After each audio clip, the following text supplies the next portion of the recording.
Hey dear students, welcome back to Study with Vaishnavi Jha. So in today's class our topic will be mass and weight. We will talk about these two very important topics, and in earlier class we did some numericals based on equations of motion. So we will move ahead now. Okay, so let's start. First, mass. Mass is matter contained in an object. Okay, mass क्या है? Matter है जो कि किसी object में present होता है. से this is an object A.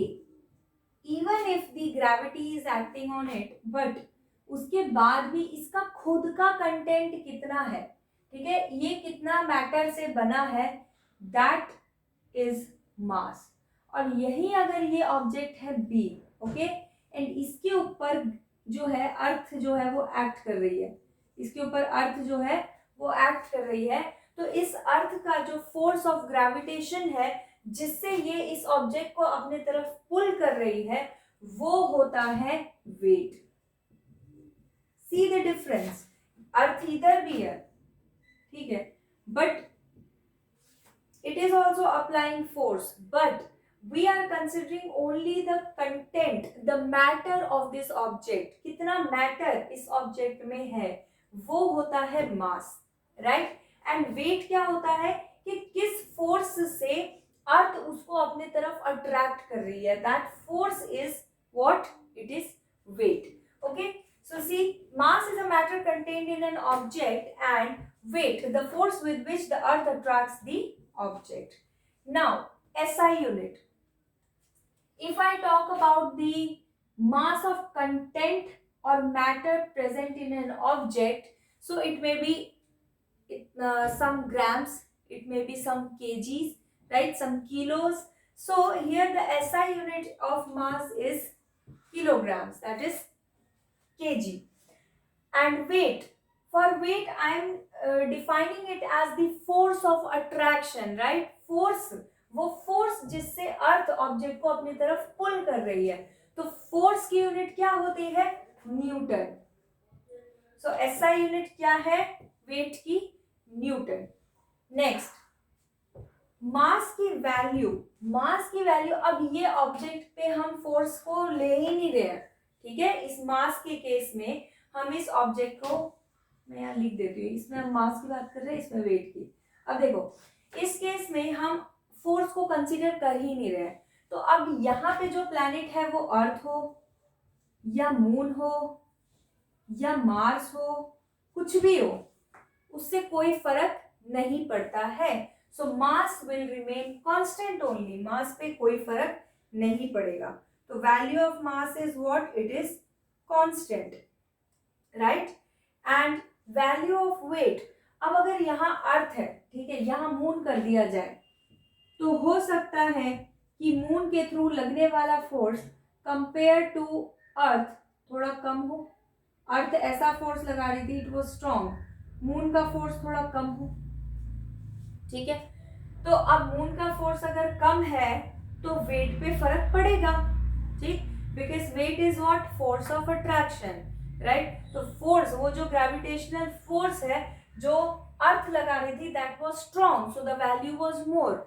But यहाँ पे मून अगर आ गया तो मून जो फोर्स लगा रहा है उस ऑब्जेक्ट उसको पुल करने के लिए, that value is very less. So comparatively जो वेट आएगा दैट विल बी लेस. सो यहाँ पे वेट मून में अलग है, अर्थ पे अलग है. That means the value varies, its value varies according to the planet or the celestial body or any place in the universe, वो चेंज होता है. नेक्स्ट आ जाता है mass is measurement of inertia. Mass is what? Measurement of inertia. ये आपने पढ़ा होगा fourth chapter जब भी हमने किया था, आप लोगों ने किया होगा टर्म 1 में, राइट. वहां पे आपने पढ़ा होगा मास जो होता है वो मेजर ऑफ इनर्शिया होता है. यानी कि इनर्शिया क्या है? किसी ऑब्जेक्ट को हटाने में अपनी जगह से कितना फोर्स लगाना पड़ रहा है, राइट। मतलब कि ये ऑब्जेक्ट कितना जिद्दी है, इसका कितना इनर्शिया है कि इसको हट ही नहीं रहा है, हम कितना फोर्स लगा रहे हैं, तो दैट इज इनर्शिया। मास ज्यादा तो उसको हटाने के लिए हमें एफर्ट्स भी ज्यादा लगाने पड़ेंगे। तो दैट वाज इनर्शिया राइट ना। But we are right now talking about mass, तो हम मास के बारे में बात करते हैं। तो मास की डेफिनेशन है, it is measurement of inertia, कि जितना भी ज्यादा कंटेंट होगा उस बॉडी में, हमें उसको उतना ही ज्यादा एफर्ट्स लगाने पड़ेंगे to move it, right. Next weight क्या होता है? वेट होता है, इतनी देर से मैं आपको रिपीट कर रही हूँ, weight is constantly force, gravitational force, gravitational force. So weight is what? It is the force applied by the body, the celestial body on the object, right? तो ये जो होता है, this is mass, okay, into acceleration due to gravity, right? G की जो भी value होगी, अब प्लैनेट तो चेंज होता रहता है, कभी अगर हम बात करेंगे मून की, तो मून के ग्रेविटी के अकॉर्डिंग उसके ऊपर लगेगा फोर्स ऑब्जेक्ट पे। अर्थ पे बात करेंगे तो अर्थ की ग्रेविटी के अकॉर्डिंग ऑब्जेक्ट पे फोर्स लगेगा। So the value of G will decide what will be the weight of the object on that particular body. Next, mass does not change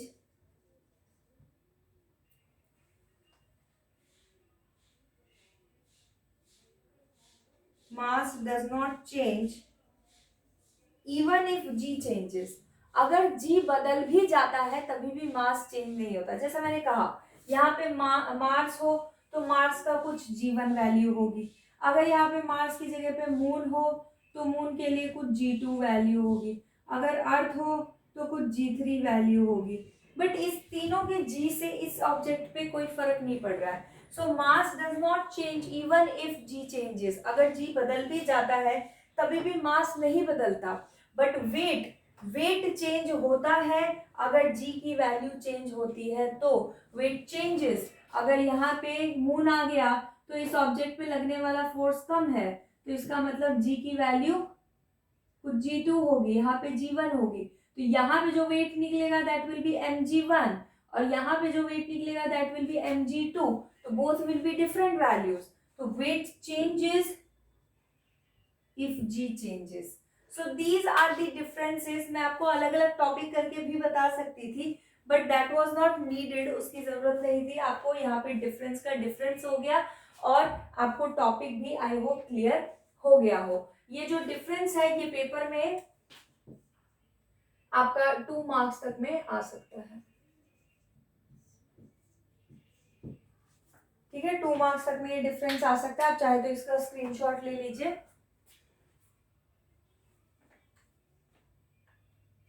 Okay. So now the next topic is weight of an object on moon is 1/6 times of weight of that object on the earth। इसको मैं erase कर रही हूँ, I hope आप लोगों ने screenshot ले लिया होगा। So see,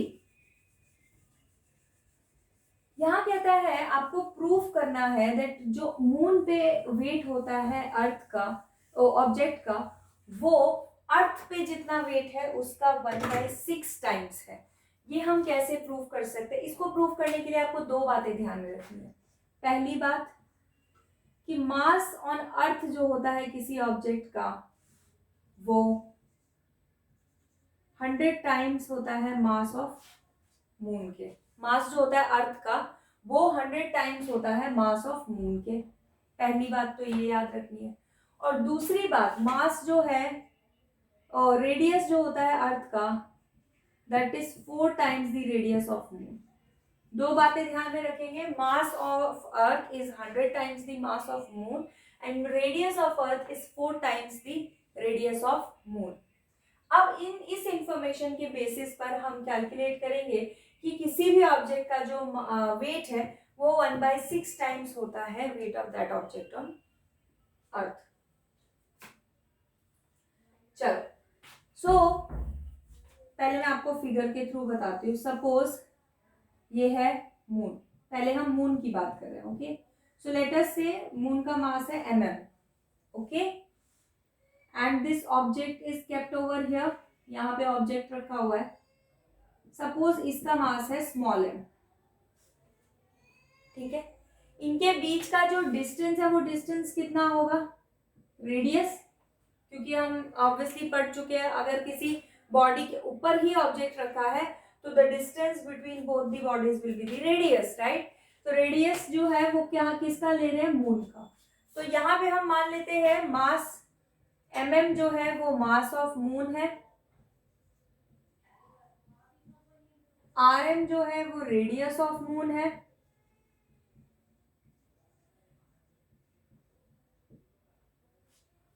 एंड नाउ हम निकालेंगे इस पे वेट।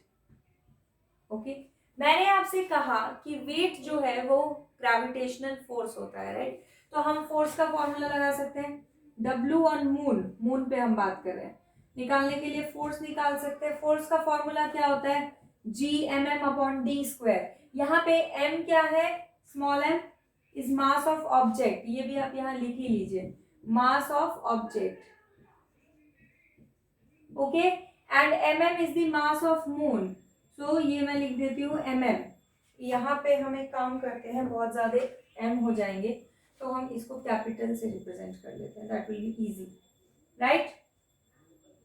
अब अपॉन में क्या आएगा, rm का स्क्वायर, करेक्ट। ये आ गया हमें weight of object on moon, इसको हम मार्क कर देते हैं एज 1, ओके। एंड अब हम चलते हैं अर्थ पे। अब बात करते हैं किसकी, अर्थ की। ये है अर्थ, ये रखा ऑब्जेक्ट, सेम ऑब्जेक्ट है, इसका मास है स्मॉल m, अर्थ का मास मान लेते हैं हम me, okay.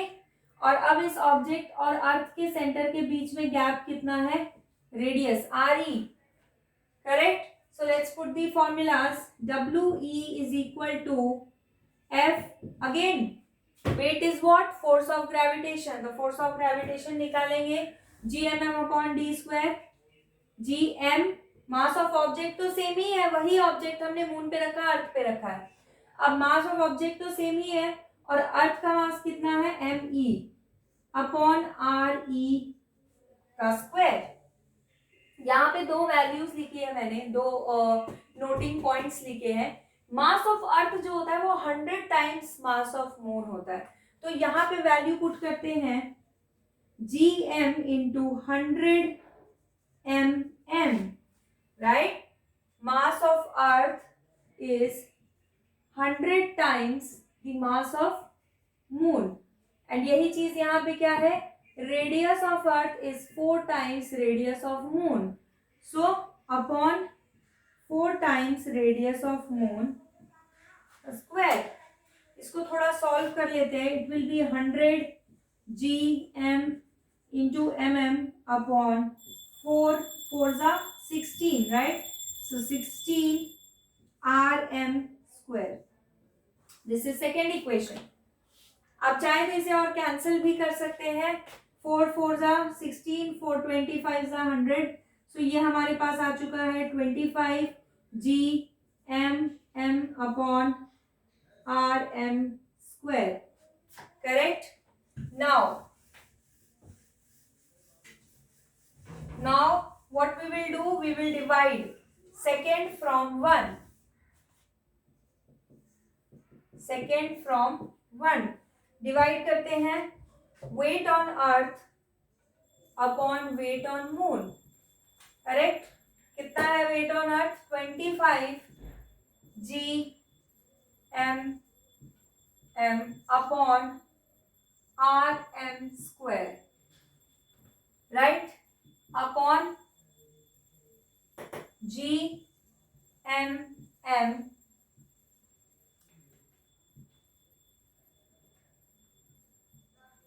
Upon rm square. अब अगर आपको ये कंफ्यूजन है तो आपको मैं शायद बता ही चुकी हूँ, बट मैं फिर भी एक बार रिपीट कर देती हूँ, इसको आप इस तरीके से लिख लें, divide by Gmm upon r square, right. अब ऐसे में आपको क्या करना होता है, डिवाइड को मल्टीप्लाई में चेंज और रेसिप्रोकल हो जाता है बाद वाले का, तो ये रेसिप्रोकल हो गया। अब आपकी ऐसे में गलती जिनकी होती है, क्योंकि मैक्सिमम बच्चों की ये गलती होती है एंड इट्स वेरी नेचुरल। ये कोई ऐसी बात नहीं है कि मतलब कोई बहुत छोटी मतलब ऐसे शर्म वाली ऐसी कोई बात है नहीं, ठीक है। अब ये बहुत ही नेचुरल गलती है और ये होती भी बहुत बच्चों से है, ठीक है। तो आपको मैं बता रही हूँ इस तरीके से आप साइड में अपना कर ले रफ में पेंसिल से, फिर बाद में इरेज कर दीजिए ऐसा लगता है आपको तो लेकिन आप इस तरीके से कर सकते हैं, इससे आपकी गलती होने के चांसेस जो है वो बच जाएंगे, ठीक है। कई बार क्या होता है हमको जो छोटी सी मतलब मुश्किल मुश्किल चीजें हो जाती है, बट जो इजी से इजी कैलकुलेशन रहता है ना उसमें हम भूल जाते हैं कि अरे ये कैसे हो गया, रेसिप्रोकल कैसे कर दिया।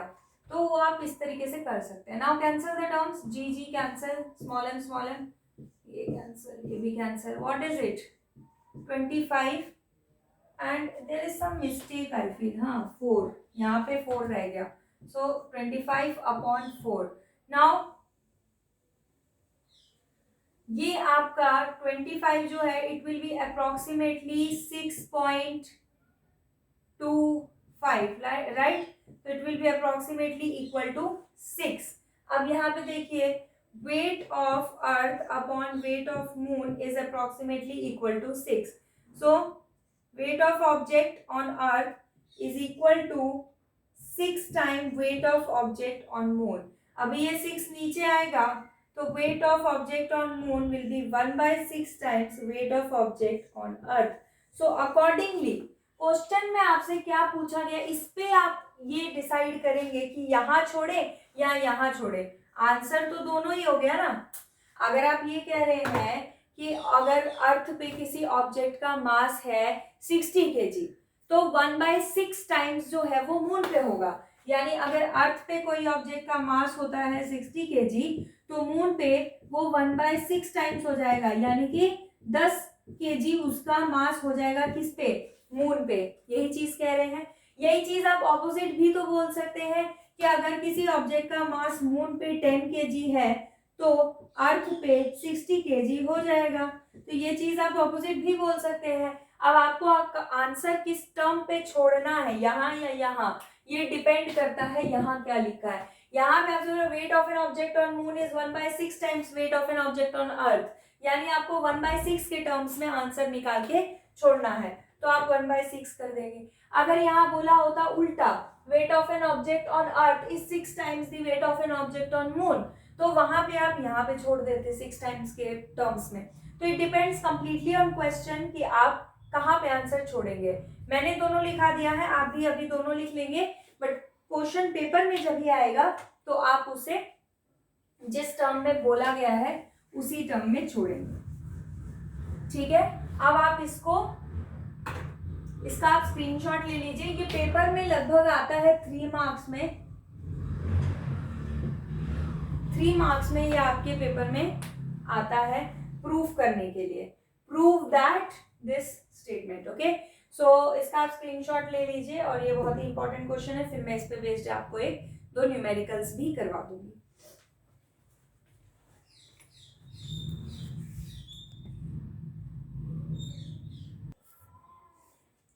Okay, so let's start with the numerical.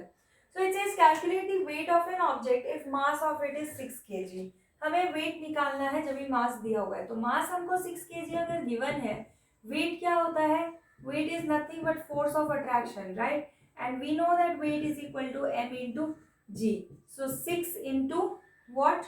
G. G's value is 9.8. So it will be 6 8 are 8, 6 9 are 54 and 4 5 58.8 kg Newton will be the value of weight, right? This is the first numerical. इतना ही easy numerical इसमें बनता है। Then what will be the mass of object if weight is 50 Newton, right? अगर weight 50 Newton है तो mass कितना होगा? अब इसमें क्या है आपको पता ही है, weight is equal to mass into acceleration। So mass आपको कैलकुलेट करना है, g है 9.8, weight है 50, मास यहीं छोड़ दीजिए, 9.8 को डिनोमिनेटर में ले आएंगे, ये डेसिमल हटा 49 एंड 250 यहाँ पे डिवाइड कर लीजिए, 250 49, तो देखिए ये 25 है ना, और 4 में ऐसा क्या मल्टीप्लाई करें जो 25 के आसपास का नंबर आए। सो आपके दिमाग में आएगा 24, यानी 4 6 जा 24। और अगर 6 हम यहाँ लगाते हैं तो 6 9 जा 4, कैरी विल बी 5, 6 4 जा 24 and 5 it will be a greater value. तो हम यहाँ पे 6 नहीं लगा सकते, तो कम कम नंबर लगाएंगे, 5 लगाएंगे तो हमारी बात बन सकती है। 5 5 5 9 जा 45, 5 4 जा 20 एंड 2 45। सी, तो ये आपका आ गया लगभग 5.1 kg। ध्यान रखेंगे मास में kg एंड जब भी हम वेट निकालेंगे तो न्यूटन। ओके, ये मिस्टेक होती है तो इस पे थोड़ा सा आप ध्यान देंगे। ठीक है, वेट की यूनिट हमेशा kg न्यूटन होती है, सॉरी न्यूटन रहती है, और मास की यूनिट जो है वो kg। ये चीजों को ध्यान में रखेंगे। अच्छा, अब ये क्वेश्चन है based on earth and moon. So इसमें मैंने ये दोनों कॉन्सेप्ट भी लगा दिए हैं और साथ ही अर्थ और मून वाला कॉन्सेप्ट भी लगा दिया है। तो इसमें क्या था, calculate mass and weight of an object on, इसको थोड़ा ठीक कर लेंगे, on moon if value on earth, value of mass on earth is let us take 588 kg। अगर 588 kg जो है वो मास है अर्थ पे, तो हमें मून पे निकालना है मास और वेट, राइट। तो हमें पता है मास तो कांस्टेंट ही रहता है, तो मास ऑन अर्थ अगर 588 kg है भी, तभी भी मास ऑन मून जो है वो सेम ही रहेगा, that will be same only, that is 588 kg। Okay,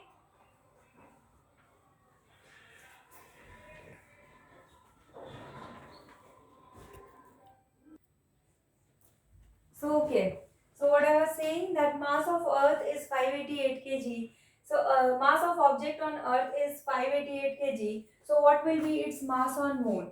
So you can write it as, since mass remains same, so mass of object on moon will be same, that is 588 kg। मास तो change होता ही नहीं है ना, चाहे अर्थ पे हो चाहे moon पे हो, तो मास वही रहेगा। अब बात कर लेते हैं वेट की।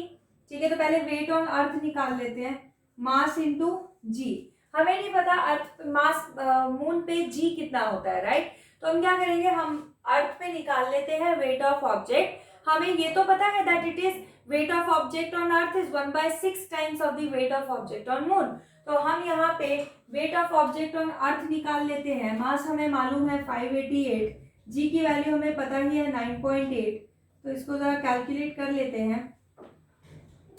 क्या इसको डायरेक्ट ही मल्टीप्लाई कर लेते हैं, 588 इंटू 98, 8 8 जा 4, कैरी 6, 8 8 जा 64 एंड 6 70, 8 5 जा 40, 40 एंड 7 विल बी 47, 9 8 जा 2, कैरी 7, 9 8 जा 72, 72 and 7 is 9, 79, carry 7, 9 5 are 45 and 7 will be 52.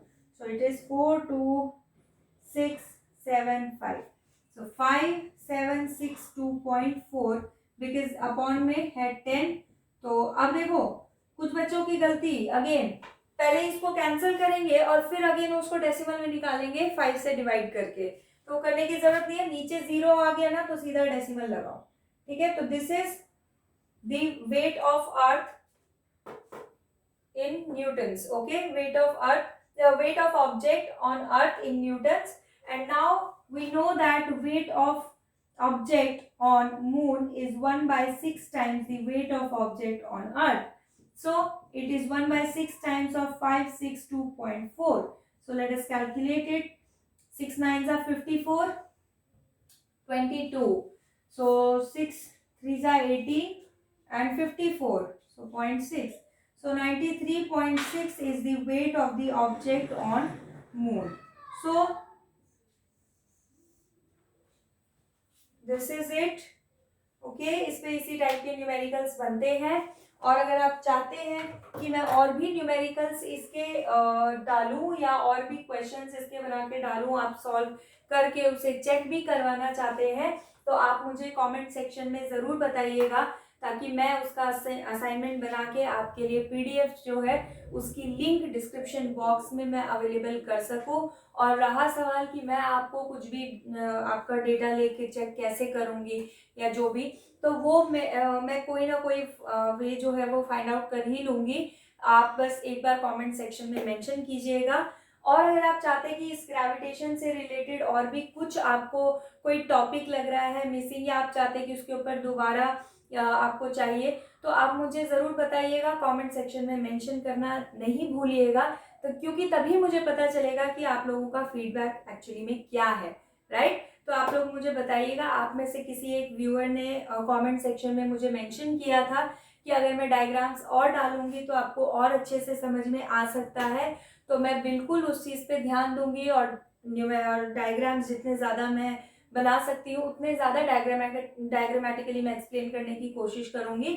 और मैंने की भी, सिंस ये बहुत ही ज़्यादा थ्योरेटिकल टॉपिक है इस वजह से, बट फिर भी मैं उस चीज़ को और भी ज़्यादा इम्प्लीमेंट करने के ट्राई करूँगी। आप मुझे ज़रूर कमेंट सेक्शन पे मेंशन कीजिए अगर आपको लगता है कि कुछ इसमें और बेटर एक्सप्लेनेशन हो सकता है, या आपका कोई डाउट है तो वो भी आप मुझे बताइए। और अगर असाइनमेंट चाहिए तो वो भी आप मेंशन ज़रूर कीजिएगा। एक भी कमेंट होगा तो उस पर मैं रिएक्ट ज़रूर करूँगी, ठीक है।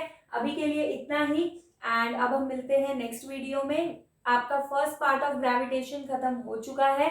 अब सेकेंड पार्ट जो है वो कईयों के स्कूल में आ रहा होगा, नहीं आ रहा होगा, आप अकॉर्डिंगली देख लीजिएगा, वीडियोस अवेलेबल रहेंगी। सो अब हमारे गिनती के 2-3 टॉपिक्स बचे हैं इस चैप्टर में, thrust and pressure, Archimedes and relative density, and we will be done with this chapter.